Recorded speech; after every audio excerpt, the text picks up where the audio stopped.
Welcome to Paranormal Palace Radio, where truth equals reality, and truth is often stranger than fiction. Hello everyone, welcome to Paranormal Palace Radio. This is your host, Royce the Redneck Radio Man, and joining me today is psychic detective Nancy Myer, and we're going to be talking about The Silent Witness, which is one of her books, and she also has a new book coming out that I told her I would like to mention as well. In fact, she gave me the title of that just the other day, and I still have the email where she sent it, but I don't have it. Oh, here it is. It's called A Love Story from Beyond the Grave, and I think this has to do with her parents. I'm not sure, and I don't want to get off into lying to people accidentally. I'll let her confirm that in a minute. But maybe she can tell you a little bit about both of these books. And I also wanted to talk to her a little bit about her career and solving crimes for, the police department and the FBI. So I'm going to go ahead and bring her in, and we're going to find out a little something about her. Nancy, how you doing today? I'm just fine. How are you? Oh, I'm doing just great. And I almost forgot a minute ago to tell my listeners that they could also learn more about you by going to your website, which is www.nancymyer-psychicdetective.com. And if y'all scroll down under the chat room, you will see her picture in the show description, and below that a link to her book at Amazon, Psychic Witness. And it might be out of print over there. I didn't see a price by it, and I'm not real clear on all their, the way they got their thing navigated and formatted over there, so I just put it up there in case it wasn't. And also, if y'all want to ask questions, the call-in number is 832-632-7904. So, Nancy, you want to tell us, were you just born with the psychic ability? I was, and I was very lucky in that for most of my life, when I was young, nobody realized what I was doing. My dad was in the U.S. Foreign Service, so I was traveling all over the world and living in a lot of foreign countries. So when I would come up with information, people would assume I had learned it somewhere overseas, and it kind of very neatly covered how I was actually doing it for quite a while. Then I was in my late 20s when I started talking about knowing stuff about people that I was meeting for the first time. And that's kind of when it popped out and couldn't be hidden anymore. And people started coming over and asking me questions till 2 or 3 in the morning. And I actually started a business to get people to go home and not keep me up all night. It's kind of a crazy reason to start a business, but that's actually how I got started. Ah, okay.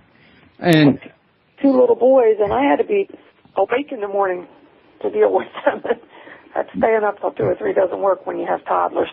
Oh, man, it doesn't work when you have teenagers either. I mean, it does. Pardon me, I'm a father of 3 boys myself, and I had to get up at 6 to get them off to school. Actually, I've only got one left in school now. Are you still with me? Yes, I am here. I lost you for a minute. But, yeah, John's the only one I had to get off to school, and he's only got one more, school year to go. So, but, yeah, you get to get up at 6. You don't want to be up till 3 a.m. to wear you out. You're walking around in the days the next day. But it was a silly reason to get into it, but it worked. And I understood from the way people were talking that my skills could help people. I just wanted to find a way to be comfortable with it and to help people out, but at the same time to be able to stay rested and healthy myself. And that's been an ongoing battle because there is a lot of demand and only one of me to cover everything. Well, do you feel comfortable doing the crime-solving bit, or isn't there a part of you that has fear that somebody's going to catch up with you that you finger? That's certainly a concern. For the most part, there's a lot of cases I've worked on. No one even knows I was there. I keep quiet. The police keep quiet in order to help protect me. I probably would be 3 times as well known if that were not necessary, but it is necessary. We have to be realistic about that. I have been very blessed in that I've only had one or two incidents where there were problems, and the police took care of that very quickly, and it actually aided in confirming that what I had given them was correct. So I've been very lucky and very blessed to have good detectives that I've worked with, and that when something went wrong, they were able to help very quickly. So, does this take a real heavy emotional toll on you dealing with homicides? Yes, and it does in some ways. I'd have to say after this many years that I'm more accustomed to it. When I first started, it was rough. It was really tough. And to this day, the murder of children is just abhorrent. It's so against nature, and it's just very hard to deal with those to this day. And children that have been abducted and hurt. I mean, these things are everybody's nightmare. But you develop a way of keeping a distance. Detectives have to do it, and I've had to do it. You know, you have to get the information that you need, but stand aside emotionally. And it takes a particular type of focus that takes a lot of energy to produce that focus and to stand aside and not get dragged into it emotionally.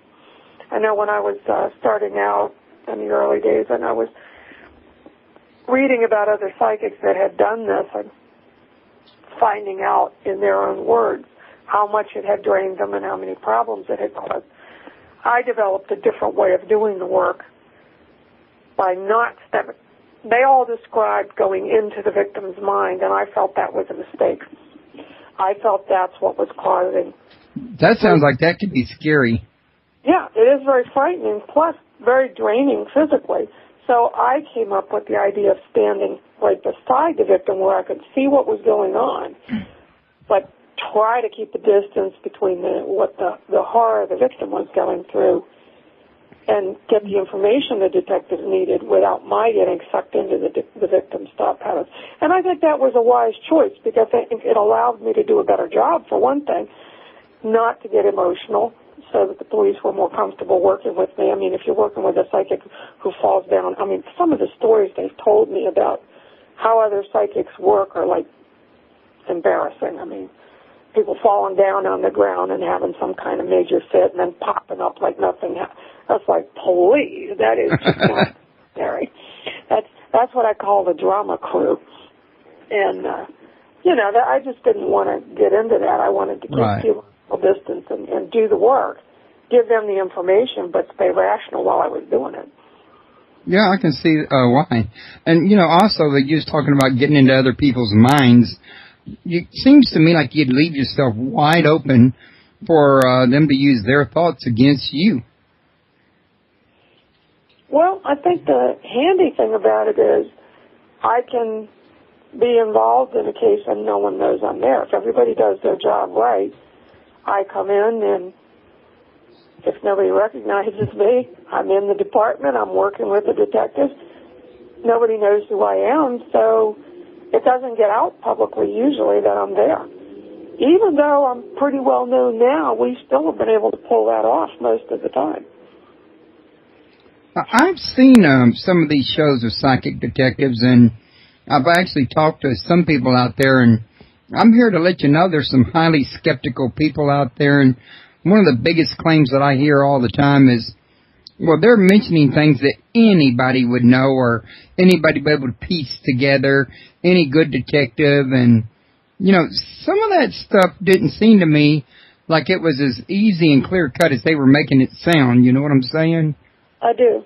I mean, the skeptics keep saying the same things, but there's a body of work out there with my name on it that has a detail that is not something anybody could have picked up. And a lot of the cases that I work on, the detectives have been working on them sometimes for years with no result. And I come in and give them information that leads to where the weapon's hidden. I've actually very directly identified killers. If the police had been able to do it, it would have been done before I ever got there. Because contrary to the way some people act about the police, they work very hard on these cases. Oh, yeah. Long, long hours on it, and they collect an enormous amount of information. if the case could have been solved before I was called in, I call myself the last resort. You know, when I've tried everything else and it hasn't worked, and you bring a quality psychic in, you get that much more information. That doesn't mean the case will get solved, but every additional tiny piece of information that's added to the data takes you closer to catching the killer. Yeah, and I would have said earlier to these people that like to go around saying that, they're really saying that the detectives working on the case before you enter in are just a bunch of bleeding idiots because they had the same material there. Why didn't they pick up on it? Exactly. And you can't just call all detective bleeding idiots. I don't care if a bunch of them are. Well, there are some, I have to admit. I've worked with a few of those, but the majority of the men and women that I have worked with are awesome.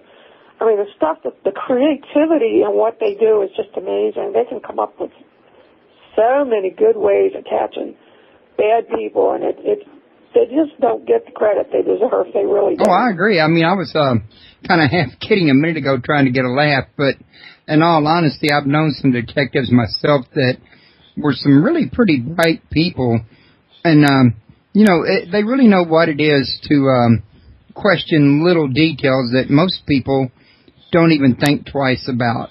Exactly. It's that eye for detail, I think, in my work that has made a big difference. I don't go just for the broad information.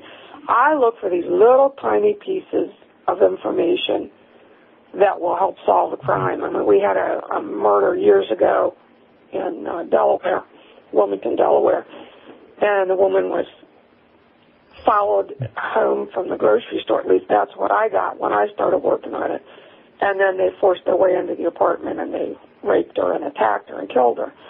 And when I was looking at the crime scene photos, I kept saying to the detectives, I hope you did a really good grid of where you picked everything up, because this one, there were like little pieces of Kleenex thrown all over the floor, hundreds of them. They were just everywhere. Looked like it had snowed Kleenex. And I kept pointing to this one, and I said, you need to send that to the lab first, because it had semen and hair evidence from one of the men. And they had that information in a database on him. So they sent that off, and sure enough, and it was they then tested all of the pieces of Kleenex, and the only one that had any semen on it was the one that I had picked out. Now, that's a detail that is not general. It's very specific, and it's just from one case, but I've done things like that on other cases. And this is where the skeptic's argument kind of falls apart, because when the psychic is real, and I will be the first to admit there's a lot of people out there claiming that they have this talent who don't have an iota of it and are con artists. And unfortunately, it gives the rest of us a bad name. But there's also some really quality people that I've met over the years that are really good. Yes, as a matter of fact, I'm not sure, but I saw a book out there that listed the work of several psychic detectives, and I want to say they mentioned you, but maybe they didn't mention you, but the book got me to thinking about you or something. I can't remember which it was. But, I mean, yeah, there's a bunch of them out there that people even wrote books about, in other words. Yeah.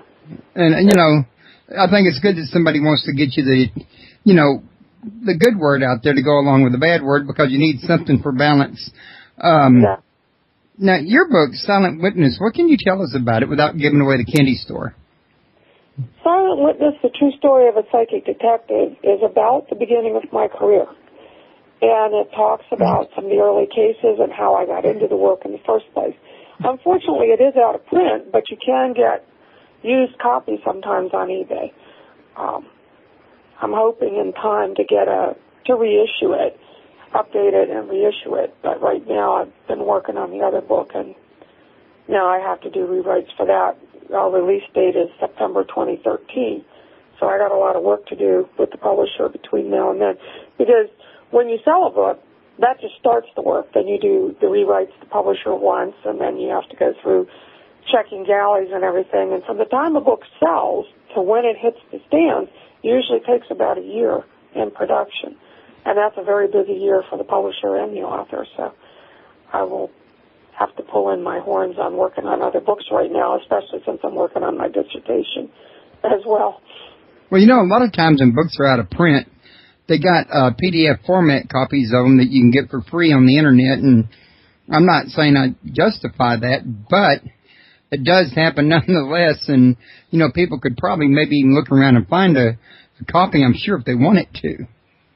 Yeah, and it's available in some libraries, too, because it was recommended. It got good reviews in Kirkus, and so library purchases are made on that. So there may be copies in local libraries as well. Now, I read the description of your book over at Amazon, and one of the things it pointed out was that you had a rather unusual start with your psychic ability. There were some pretty unbelievable things that you were saying or something, but they found out later that what you were saying was actually right, even though it sounded very strange. Are you talking about when I was first starting out? Yeah. Yeah, I was actually giving I had been working with clients for quite a while, and I was asked to do a seminar for a community college, and I was doing readings from the audience, and a gentleman from the left side of the room handed me a ring, and I took that ring, and I knew it wasn't his ring, so I started looking around the room, and I spotted the man that I felt the ring belonged to, so I started reading him, and I started describing the new job that he had just found out that he was getting, and I described it so clearly that he just stood up and said, "Stop, don't say anything more, it hasn't been announced publicly yet, and I'd really appreciate it if you wouldn't proceed." Well, because he had given his ring to somebody else, I needled him a little bit by going just a little bit farther, not revealing anything extra, but giving a little bit more information that he knew was accurate. And he's just like, "Please stop, please stop." And it turned out that he was the man that had just been given the job of the colonel of the Delaware State Police. He was to be the next head of the whole Delaware State Police. Only nobody knew it, and there were a lot of police officers in that room that ended up really laughing because they realized what I was describing, and nobody had known that publicly.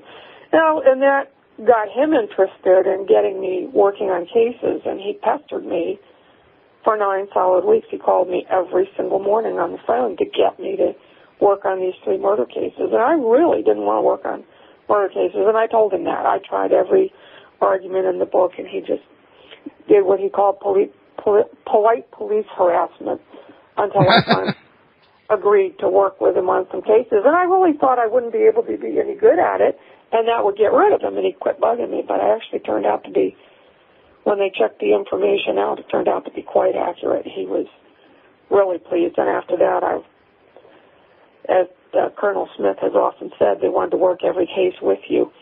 They got lazy and they didn't want to do the police work themselves. They wanted to just go get Nancy and we'll figure it out that way. So if it hadn't been for that one incident with the ring, you may not have gotten involved with the police department or any other legal... Probably not. I mean, I was avoiding it like the plague. I didn't want to do police work. It's nasty stuff. I mean, you're looking at the worst that humanity can do to each other. It wasn't something I wanted to be any part of. Well, I'm not so sure I'd want to be a part of it either, although I have to admit I watch Columbo with my wife quite a bit in Criminal Minds. I got a knack for telling her what the end is before it gets there. Yeah. But, you know, oftentimes on TVs they give you the deliberate body language that tells everything in advance because they know some people like me are going to just put it all together. Well, then the really good writers throw in these misleading cues that lead you off in the wrong direction. The thing that's neat about it is that doesn't fool the psychic person. And my kids always said, "Mom, you can watch this show with us as long as you agree to not tell us the ending," because I would just pop out with the ending, and I had to learn to keep my mouth shut. Well, I was never psychic. I just one of those fellas that had a knack for reading body language and, you know, picking up on details and putting 2 and 2 together. Yeah. That's what everybody says. I hear you saying that, but there's a certain amount of intuition present in every single human being. And what I have is simply an overdose of that. So to say you're not psychic is not really accurate. You know, the word psychic kind of scares people, but it really is. a survival instinct, and some people have a lot more of it than others. And I've heard people say that everybody is really psychic, but in most people it's dormant because they haven't learned how to activate it yet. I used to think that way, but I've worked with meditation students for many years and had many of them do all of the things that you would do in order to open up to your particular skill. And I see all kinds of different levels of skill come out. Some people just can do one thing. Some people can do several different things. I think it's like a lot of talents. For instance, my mother was a professional artist, and, I mean, she could just look at something and draw it on the back of an envelope, and it was beautiful. You know, the rest of the world may be dealing with stick figures. You can still draw, but it's not in the same category with what a professional artist can do. It's a talent, and there's certain levels of it. It's kind of like a big league ball player versus little kids in the sandlot. You know, it's just different levels of talent and years of training and using it. Well, when it comes to art, I can't even work with stick figures. It's just not one of my, given talents that comes to me naturally. Things along analytical and reasoning is more my forte, but again, everybody has their given talents. So, well, I mean, at least that's what I've been taught, and I think it makes a lot of sense. Well, and it makes sense, too, in terms of, not everybody's brain is the same, and some people have more intuitive skill than others, and I think that's just a naturally occurring phenomenon. And I think that having some intuition is present in a lot of people, but it's not very well developed, and some people can't develop it no matter how hard they try, and other people seem to be able to develop it like falling off a log. Yeah, that is true. But back to your book, The Silent Message, does this have a case history of like many of your different cases you've actually worked on in there? Yes. And the co-author on that was my husband at that time, and he was an editor, and he had been in newspaper business for many years, so he did the interviews with the police officers because it was easier for them to talk about what had happened when I wasn't in the room. So Steve did the interviews with the officers about working with me. So you get first-hand accounts from police officers that worked with me in the book describing their view and their reaction as the case unfolded. Well, I'm very glad I asked you that because it could have been a book about you telling about yourself, which, a lot of people have their own bias, whereas this way you're doing it with the cops. They're doing it for you. Well, your bias is left out of the picture altogether. Well, not entirely, because I'm in there talking about my own memories of what happened and also talking about other experiences in my life. Oh, okay. But so then some of it can be compared to what they said and see how well y'all's memories match? Yeah. And it's funny because they remembered stuff I didn't remember, and I remembered stuff they didn't remember. So it was kind of fun in that way when we were reconstructing cases. Yeah, that reminds me of an episode of Happy Days I saw once when Howard and Marion were doing this here act on stage, and they were singing that song about their first date or when they met or whatever, their first anniversary, whatever that was. And, that song, I remember it well, and each one of them had the opposite memory. Yeah, that's a funny song. Yeah, we weren't completely opposite, but there were details I remembered and stuff they remembered that I had completely forgotten, and stuff that had really shaken them to the core in terms of they knew I had no way of knowing the information that I was coming up with.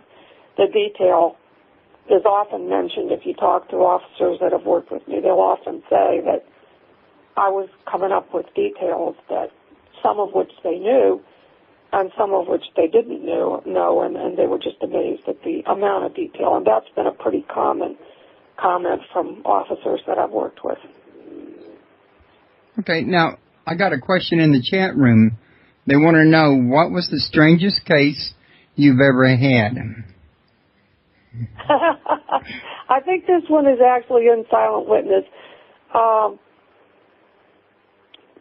was working on another murder case with the Wilmington police, and they came over, the officers working on a different case came over to the desk where we were working on the first case, and they said they needed some help figuring out what the murder weapon was on their case because they had several choices and they didn't want to have to take them all up to the FBI lab. They just wanted to take the one that had actually killed the person.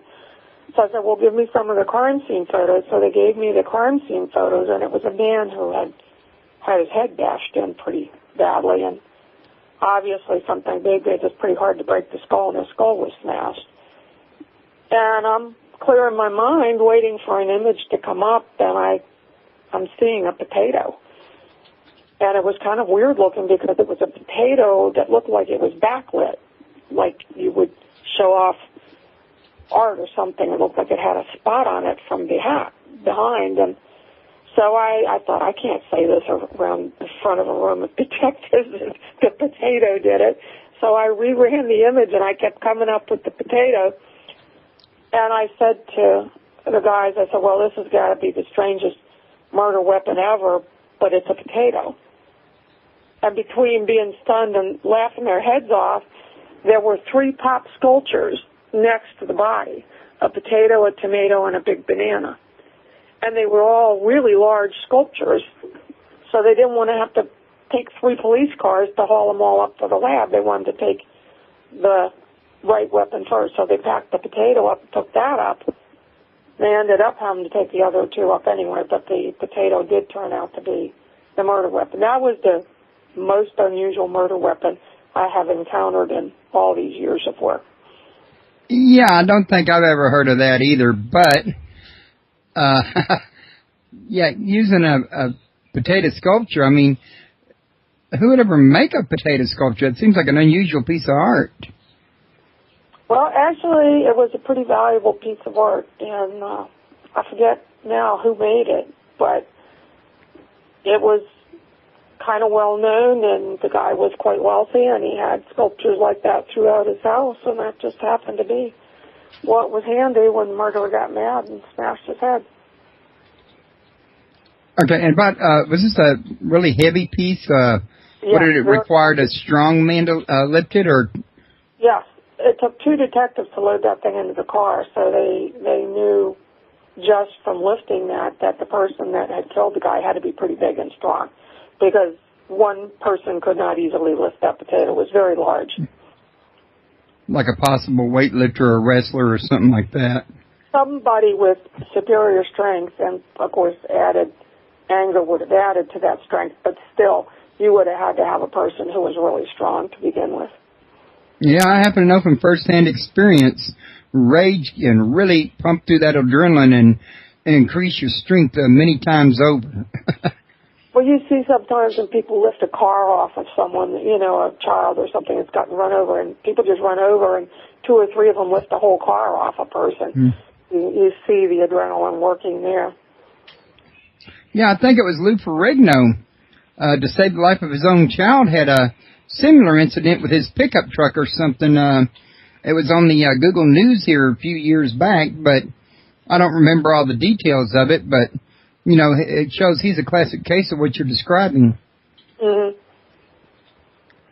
And were there any other, shall we say, memorable events that you worked on? Well, I did work on a missing persons case one time, two times that I can think of, and found people alive.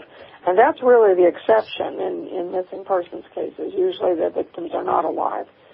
And one was a 9-month-old baby, and it was very interesting trying to track a 9-month-old baby because it was in a vehicle and, of course, not tall enough to see out the window, so I couldn't get any cues as far as landmarks or stuff like that. And I, was following the baby for several days, and I was paying attention to what the baby was paying attention to because that's all I had to look at. And I was able to piece together where the person was until I finally realized the baby was in a supermarket, and I realized who the baby was with. And it was an odd coincidence. I had been to that supermarket on another case and recognized the supermarket, and I was able to call the FBI people I was working with, and they went over to the supermarket, and sure enough, there was the baby. And we were able to see it. that was pretty cool. I really liked that one. Sounds like it.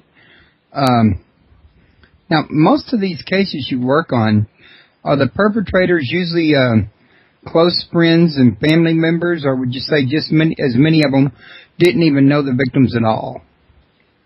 When I first started working, it was more common for it to be someone in someone's life. But as time has gone on, I've had an increase in cases involving stalkers and people completely unknown to the victims, people that they may have crossed paths with briefly in their lives, and I've often been able to identify where the stalkers first fastened in on them. So sometimes they've been able to find the stalkers that way, going to the place where they first connected with the victims.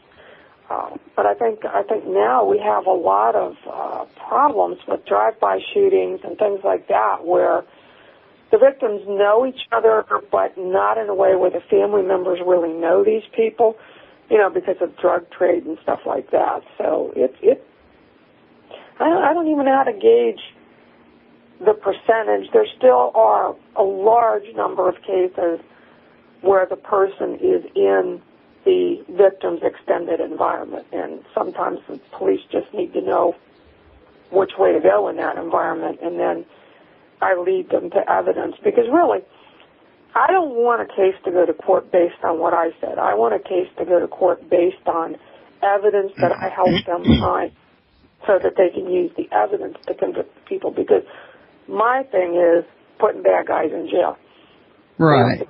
If they're going to kill once, they could do it again. We need to stop them before that happens. Well, yeah, and I was asking because it seems to me, and this is just my own personal logic, that, for a perpetrator to get interested in anybody to perpetrate any kind of crime against them, you would think there would have to be a drawing factor, whether it be they met in a bar and somebody did something they didn't like in a bar, and that might have been the first time they met them, but they ticked them off that first time and they stalked them and killed them, or somebody that they'd been in their own family. But you'd think there'd have to be a drawing card. What attracts a perpetrator to a victim, in other words? You see what I'm saying? Yeah, but that's going to vary depending on what the victimizer is like. What is his purpose and what is his mental problem? Why is he doing what he's doing? And that's as varied as the different killers are. I mean, their motives are. So, although in many, many cases you have a common thread in many killers, and I had an opportunity years ago to meet Ann Rule, and we spent an evening sitting in a hotel room talking about what we have learned about killers from our work. And we've both come to the same conclusion, that severe child abuse creates killers. I mean, she feels the same way I do, because we keep bumping into that in the background of killers. And that can make a lot of sense also. I mean, I think some of your more famous, Hannibal Lecter and some of those had abusive childhoods that led to murder. Serial killers. It's based on information that the profilers have gathered. But you have, I can't even think of the guy that she initially got involved with to help the book The Stranger Beside Me, which was her first crime book, is the story of a killer who had a terribly, in my personal opinion, terribly abusive childhood. And he turned out to be an extensive series. Ted Bundy, I was trying to think of his name. Ted yes, Bundy. That was another one I was trying to think of mentioning, and you got to it before I did. Yeah, his child, I mean, information, she found information out from former neighbors and stuff in her book. It was just amazing at how horribly he was treated and no one helped him. And then he turned into a monster. And okay, now we got a question in chat. They're wanting to know, have you done any famous cases?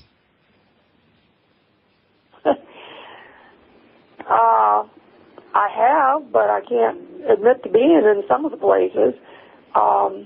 There's a case in the Michael Rosenblum case in the Pittsburgh area that I worked on that was well known. I'm trying to think. There's a case out of the Baltimore area, Leonetta Schilling, Schilling. That it came out publicly that I was on that case. There are other cases, but I prefer not to identify some of those. But those are a couple of the ones that are well known. Okay. Well, do you have a, pardon me, a habit of, say, picking up vibes or readings or whatever off of people just in a room you're with or at a party or a bar or restaurant? You get the idea what I'm saying, and just suddenly you're picking up something? I probably shouldn't say yes to that because that scares people, but the truth is, yes, I do pick up stuff from people. My kids used to get mad because we'd go shopping at the mall, and I'd be walking over to the counter telling people somebody was over there shoplifting and they ought to do something about it.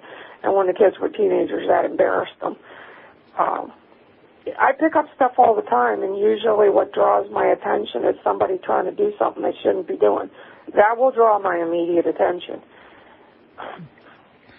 Yeah, I would think it would, but I'd also think it would be inconvenient to you. Well, it can be, but, you know, if you're going to be out and about in today's world, you might as well have a warning if somebody's in the area who's up to no good. You might as well know they're there and what they're up to. Well, sometimes it can be good, sometimes it can be annoying. It depends on what you're finding out. Well, I'm completely used to it, so to me, this is normality. You know, people have said every now and then, does it scare you? No, this is the way my mind works. This is how my thinking benefits me, that I can pick up information and either ignore it or make use of it, whatever I'm most interested in doing, or whatever I need to do. Okay. Well, also, before we get out of here, why don't you tell us a little bit about the other book, the one that I said I wasn't sure if I remembered correctly, but I thought was about your father. Let's see, where did I have that title at again? Okay, A Love Story from Beyond the Grave. Yes, it sounds like it would be a work of fiction, but it's actually a true love story. My parents had a very wonderful love for each other and for all their children, and we saw that demonstrated many times throughout our lives. And he died very young. He was 54 when he died suddenly of a heart attack, and my mother was just devastated. And my dad started appearing, and sometimes he would be just as solid as a regular person, and sometimes you could see through him, but he always came in one way or another to help my mom and to help me adjust to his loss. And this book is the story of the fact that love can survive death, and I thought that this is something that people need to know exists. There's a lot of people who have experiences, and they don't know how to deal with it. And I thought, to have a perfectly sensible person discuss in detail events like this might help people to come to grips with the fact that when you die, there's something that happens beyond life and that the soul continues. Okay, now, are you still in contact with your departed ones? Yes. Okay. Are you able to contact departed ones of other people? If they want to be contacted, I have done that. Yeah, because, me and my wife, we used to watch John Edwards, and we always thought that was a pretty good show, but somebody said that his show was rigged, but then again, somebody's always starting a rumor about something, and it's, kind of hard to say if it is or not without more evidence, you know what I'm saying? Right. I do know what you mean. Yeah, I had heard mixed reviews on him. I know clients of mine that went to see him perform. Some of them said that he was accurate. Some of them said and some of them said he had a really bad temper. So I don't know. I never got to see him in person. I was aware of his show, but I don't tend to watch shows like that because I find them a little bit boring. Yeah, it was something that was really important to my wife, more than it was to me, because I really get more into, mysteries. I used to love Banachek and Columbo and some of the other. I thought that was one of the great fiction. And Monk. I liked Monk, too. Did you ever watch that? Which one was that again? Monk, M-O-N-K. No, I don't think I've heard of that one. It's in reruns now. If you liked Columbo, you'd like Monk, too. Oh, okay. I'll look into it. Now, another person in chat saying, I know I missed a lot of what psychic ability does this woman claimed to have to help. Okay, now this guy's wanting to know what psychic abilities do you have that helps you solve murder cases? Well, it's a combination of skills, and that's, I think, one of the reasons that I've become more prominent. I don't just do one thing. I can sense things. I can visualize things in my head like a movie running. Sometimes I get odors that turn out to be important. I can pull up information from the past, and sometimes I've even tracked a killer using the mind pattern that I can now recognize as to where they currently are. And we've been able, police have been able to go in and pick them up. So it's a variety of, it's a pretty broad spectrum of things that I do that allow me to work on police cases. Okay. I mean, technical names for some of it is clairaudient, clairvoyant, clairsentient. Well, what would you say to people who are hoping to develop some of these skills? Well, I think the most effective way is paying attention. It sounds odd, but a lot of times stuff wanders in, and then you notice after a while that you had that vision or that dream, and then it came true later. You want to kind of say thank you to whatever source that information comes from when you realize it was accurate. Because it's kind of like listening to advice from a friend. And if a friend gives you advice and you never listen to it, they don't say as much. They'll just say something occasionally. If you thank them and you pay attention, that ups it. The other thing that seems to increase it is if you can do some form of meditation. And daydreaming, which we all do naturally, is a form of meditation. And if you can pick an image and let your mind rest from everything that's going on for 4 or 5 minutes, a couple times a week, focus on a very quiet image, not a real busy image. And then if your mind starts to wander, make the image a little bit more busy. Like if you're watching if you're sitting in a meadow and your mind starts to wander, you can bring a little fawn out on the edge of the meadow. Don't make that fawn do too much because you don't want to solely focus on that and then make yourself, because you have to put your mind in an open receiving state to get information. And most of our culture teaches us to close our minds and send out information. And it's kind of like a CB radio. If you've got your finger on the send button, you can't hear what's coming in. And that's the transition that meditation teaches you to do. That's the same thing I used to say to my kids in different words. Because, kids always want to pay attention when they're getting preached at. And, they'd be talking. I'd be saying, your receivers and transmitters do not work at the same time. Right. Kind of like watching a beagle on the hunt. You try to give that beagle an instruction. He can't hear you because his whole focus is on his nose and what his nose is telling him. So you have to have a loud enough noise to break his concentration to make him realize that you're giving him a command. Now, I was going to say to what you were just saying a minute ago, though, that my wife come home from Knitting Hearts class at church today and stepped into the kitchen while I was getting a glass of water and said to me, I had a horrible dream last night. I dreamed Obama was reelected. So would you say she ought to make a mental note of that and see if it comes to pass? Sure, why not? She's sitting there talking about it in the chat room now. She attends some of my shows and some of them she don't. It just depends on the topic matter. And she does have an interest in psychics, so you got put up on the top of her attendance list. But yeah, she came in and said that, and I was listening to you, and I was like, well, maybe we ought to just wait and see if that one doesn't actually happen then. It could be a sign. Yeah. If she's got some intuitive skill, that may be coming in, and whether you like the information or not, if you want to make use of your psychic ability, you kind of need to acknowledge it's there. And sometimes that changes the frequency, then you get a little more information. Then you start saying thank you to wherever that information is coming from, even if it's just your own mind or it's coming directly from God or whatever your beliefs are. You say thank you when someone does something nice to help you. And that's how I view it. I really think this is an early warning system. I mean, the Aborigines in most cultures, this is what they used to find water. This is how they found food. They used these skills to survive.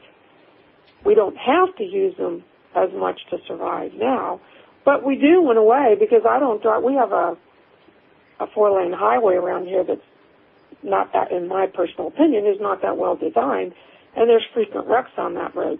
I don't get on that road without ranging the environment around me, and on more than one occasion I've pulled off the side of the road and watched a wreck happen, but I haven't been in it. And I've done that a couple times when I've been in police cars with people. I just say, hey, pull over, there's going to be a wreck, and they pull over, and the next thing you know, they're having to help clean up a wreck, and they're all mad at me because they wanted to go work on the murder case, and we had to stop and deal with the wreck. I said, hey, I didn't make the wreck, I just got us out of it. But, you know, that's what it is. It's a survival instinct. Well, you know, I would tend to have to agree with you on that. I mean, to me, if a person doesn't listen to their instinct, B, doesn't believe in themselves, well, how could they have any kind of intuitive, thing going for them without doing at least both of those two? I always tell people one of the most useful things about psychic ability that a lot of people have and don't pay attention to. If you go out on that first date and in your solar plexus area you feel uncomfortable, you are nauseated, you just don't feel good, pay attention. That may very well be your body saying, this is a bad choice for you. And you want to pay attention to it. A lot of people have said to me over the years, men and women, you know, I should never have married that person because the first time I met them, I disliked them. And then I talked myself into liking them. Why are you doing that? If the first time you meet someone, you get a bad vibe, go find another date. Now, when I meet people and I get a bad vibe, I either watch them like a hawk or avoid them like the plague. Yeah, that's what you need to do. I mean, to me, personally, if you get a really, really, really strong feeling about something, well, you really shouldn't ignore it. Some people like to say, well, it's just my nerves, or I'm just spooky today. Mm-hmm. I don't know. I always had that old adage, better safe than sorry. Exactly. And this is how we're made of two things. We're made of the intuition, and we're made of logic. And our logic doesn't want to accept that intuitive input is there. So it'll talk you out of it. But the fact of the matter is, the intuition may actually provide very important information for you. I remember working a murder case, and I think this one is in the book, Silent Witness, The True Story of a Psychic Detective. The young woman was murdered, and she had actually had a nightmare for a month or so before it happened, in which she saw the face of her killer. And she had described the killer to her roommate. And when the police first came to me and asked me to work the case, and I started working it, I said she was having nightmares about her own murder, saw the killer's face so clearly that she described him to her roommate. And they went back and talked to the roommate. The roommate had not mentioned that, but when they asked her, she not only described what the girl had seen in the dream, which was exactly the abduction place where she was taken from, and there was a bunch of other stuff that was in the dream that was clearly precognitive, and information that I picked up allowed them to fill in some of the trail of where she had gone with this guy that night. And then I gave them a very key piece of information that was at the scene. When they did finally find the body, they found the two pieces of physical evidence. There's only two pieces of physical evidence at that scene where the body is that connect directly to the killer, and he can't talk his way out of those two pieces of evidence. And they found both of them, and that helped to convict him. They did a really thorough terrain search because of what I'd said, and they found these two tiny pieces of evidence, and that's what helped convict him.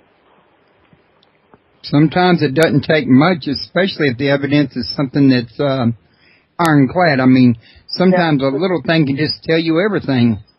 Yeah, he had borrowed a gun from his brother, and when he gave the gun back, he had a broken plastic grip on the one side of the gun where he had hit her.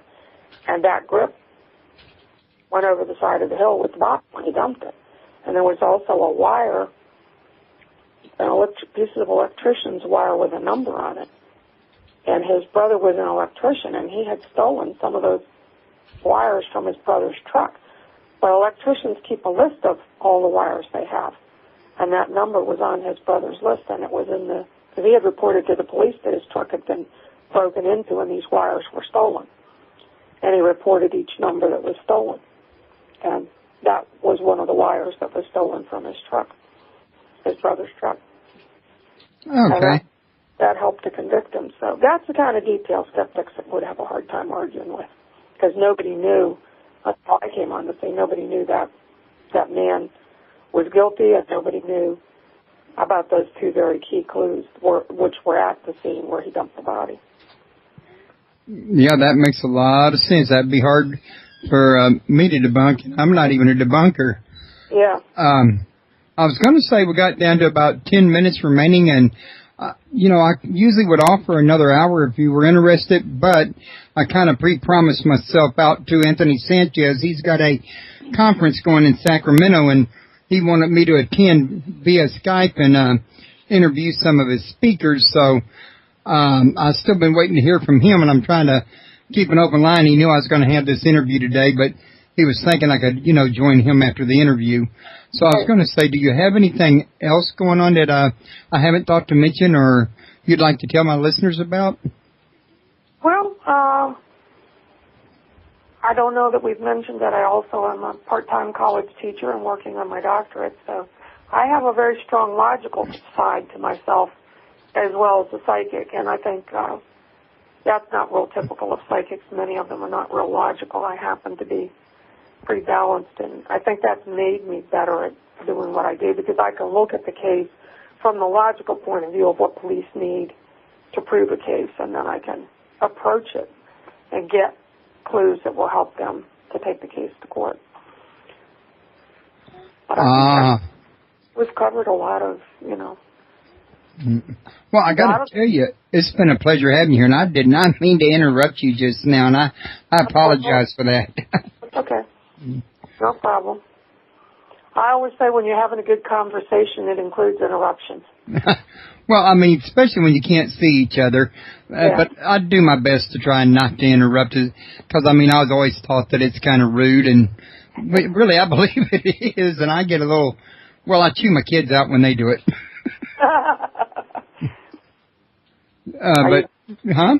Are you going to admit to your kids that you interrupted somebody today? Oh, they know I do it. I interrupt them. Or we go to speak at the same time, you know what I'm saying? I know what you're saying. Which I think is what happened to us a second ago.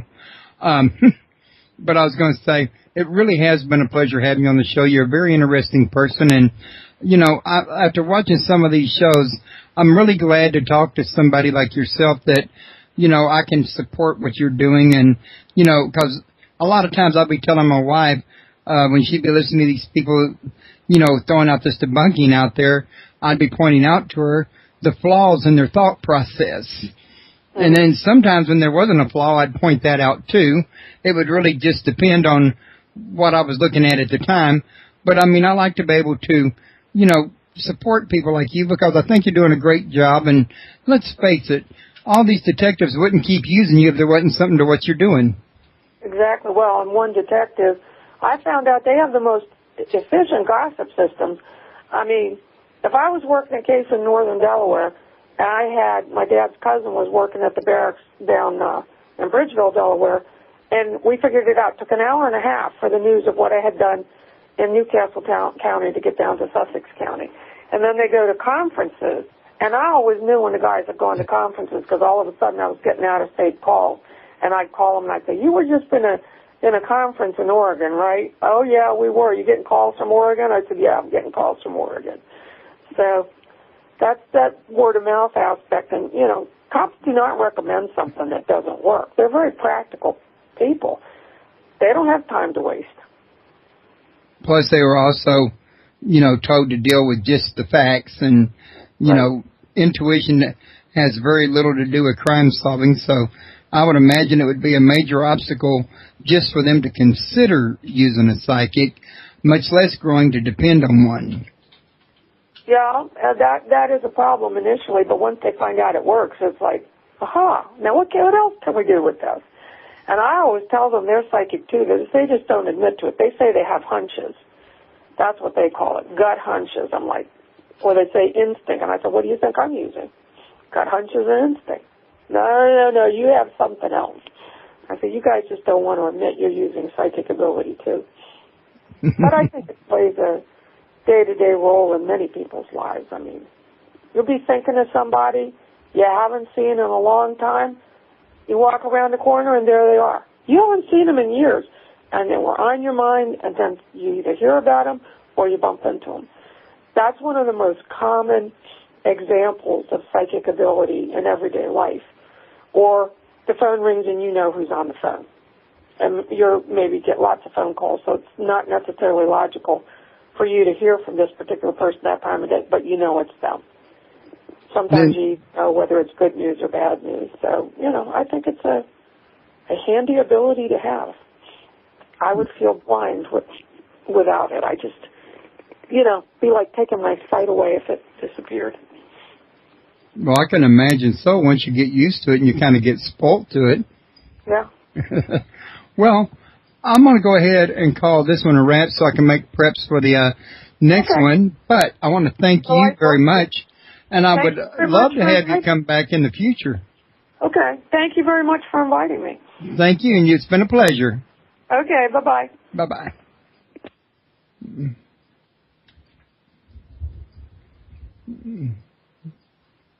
Okay. Before we go, real quick like, let me let everybody know. First, let me check to make sure I didn't just accidentally disconnect myself altogether. No, I did not. That this coming Tuesday at 8 p.m., my guest is going to be William Gleason. We're going to be talking about Beyond the Illusion. And this is a new book he's got out. And it's really a work of fiction that was based on a historical fact dealing with documents at the Vatican. And I can learn more about it when he's here. That's going to be this Tuesday at 8 p.m. unless something comes up. Also, I'm still trying to reach Anthony Sanchez in order to do my party interviewing his speakers. We haven't been in contact since Thursday evening. If I do get in touch with him and I go ahead with those plans, I'm going to see if I can come back here and broadcast what I'm doing live on my end or not. If not, I'm going to try to get a YouTube video of it later on. And don't forget to visit my friends at United Paranormal International. And don't forget to visit World UFO Today. And also, let me flip over this page for you folks so I can see what I'm telling y'all about. Don't forget to visit supernaturalufos.com. And there's one other, there's also my radio show host friends that I think you'll be happy with. And that's Gary Brown of UKPN Radio, Jim Harold of jimharold.com, Micah Hanks of the Gralien Report, and Mark Snyder of Ohio Exopolitics Radio. Give them all a listen, see what you think. Don't forget to bring people to www.paranormalpalace.com. Let them know that the membership is free. They can sign up for the newsletter, get into chat, and then post to the forums anything they need to do. And with that, I'm going to call this one a wrap and see if I can get a hold of Anthony Sanchez. Thank you very much.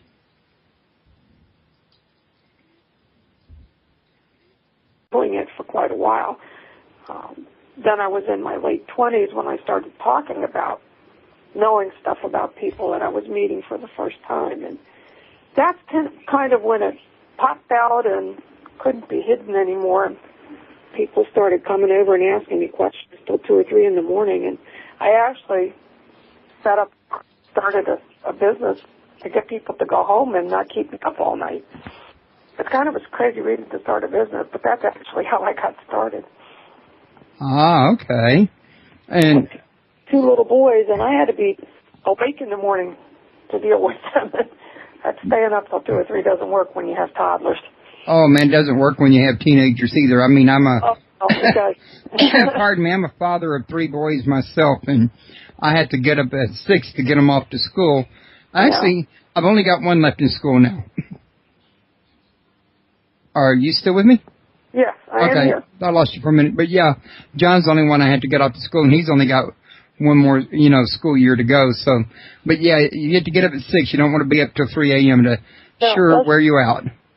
You're walking around in the days the next day, but it was a silly reason to get into it, but it worked, and I understood from the way people were talking that my skills could help people.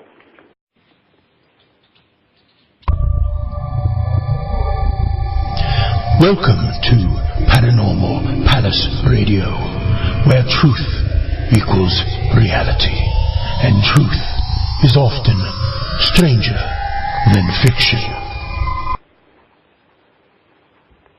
Hello, everyone. Welcome to Paranormal Palace Radio. This is your host, Royce the Redneck Radio Man.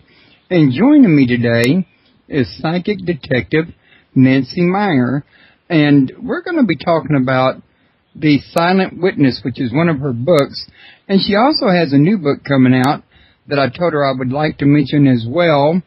In fact, she gave me the title of that just the other day. And I still have the email where she sent it. But I don't have it. Oh, here it is. It's called A Love Story from Beyond the Grave. And I think this has to do with her parents. I'm not sure. And I don't want to get off into lying to people accidentally. I'll let her confirm that in a minute. But maybe she can tell you a little bit about both of these books. And I also wanted to talk to her a little bit about her career and solving crimes for, the police department and the FBI. So I'm going to go ahead and bring her in, and we're going to find out a little something about her. Nancy? I just wanted to find a way to be comfortable with it and to help people out, but at the same time to be able to stay rested and healthy myself. And that's been an ongoing battle because there is a lot of demand and only one of me to cover everything. Well, do you feel comfortable doing the crime-solving bit, or isn't there a part of you that has fear that somebody's going to catch up with you that you finger? That's certainly a concern. For the most part, there's a lot of cases I've worked on. No one even knows I was there. I keep quiet. The police keep quiet in order to help protect me. I probably would be 3 times as well known if that were not necessary, but it is necessary. We have to be realistic about that. I have been very blessed in that I've only had 1 or 2 incidents where there were problems, and the police took care of that very quickly, and it actually aided in confirming that what I had given them was correct. So I've been very lucky and very blessed to have good detectives that I've worked with, and that when something went wrong, they were able to help very quickly. So, does this take a real heavy emotional toll on you dealing with homicides? Yes, and it does in some ways. I'd have to say after this many years that I'm more accustomed to it. When I first started, it was rough. It was really tough. And to this day, the murder of children is just abhorrent. It's so against nature, and it's just very hard to deal with those to this day. And children that have been abducted and hurt. I mean, these things are everybody's nightmare. But you develop a way of keeping a distance. Detectives have to do it, and I've had to do it. You have to get the information that you need, but stand aside emotionally. And it takes a particular type of focus takes a lot of energy to produce that focus and to stand aside and not get dragged into it emotionally. I know when I was starting out in the early days, and I was reading about other psychics that had done this and finding out in their own words how much it had drained them and how many problems it had caused, I developed a different way of doing the work by not stepping. They all described going into the victim's mind, and I felt that was a mistake.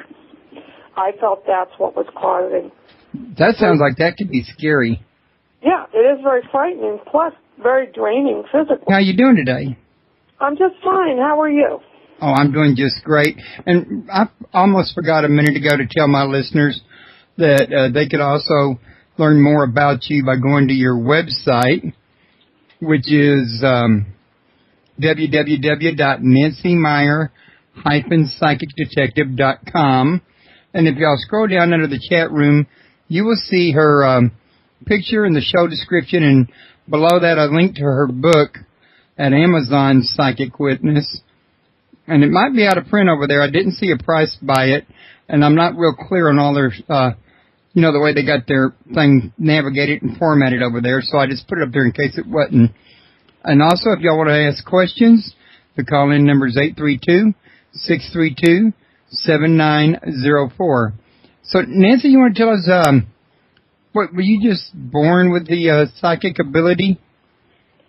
I was, and I was very lucky in that for most of my life, when I was young, nobody realized what I was doing. My dad was in the U.S. Foreign Service, so I was traveling all over the world and living in a lot of foreign countries. So when I would come up with information, people would assume I had learned it somewhere overseas, and it kind of very neatly covered how I was actually doing